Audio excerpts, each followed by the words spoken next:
Magandang araw, and while waiting for mom, she went inside Rob's para bumili ng tinapay, but it's most likely that she's gonna get something else.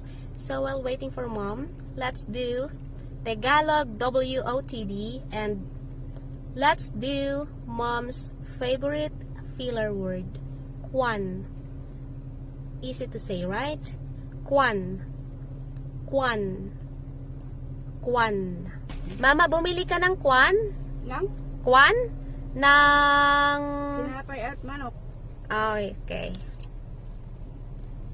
Kwan is a favorite Tagalog word to use when you're talking or speaking and then you briefly forgot a Yung certain word.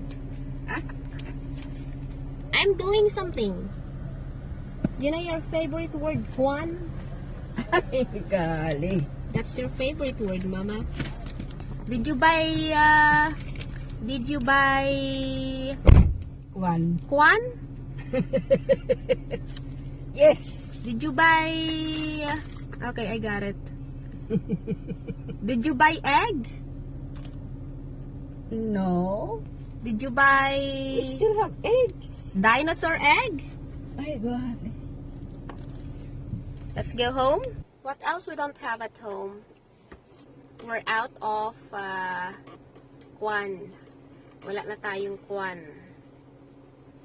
We're out of... Oh, there, I got it. We're out of money. Oh my goodness. Do they have... Bukas na yung bulsa mo. Do they have money on sale there at Ralph's? You have to get Money? cash back.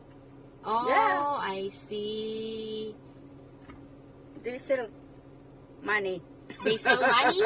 Yes. Cash back. Andito na tayo sa Kwan. Sa Kwan. Andito na tayo sa Kwan, garahe. Let's say for example, Mama wants me to buy something. Di, ibili mo ako ng kwan. Ng Kwan? Ng... What Kwan?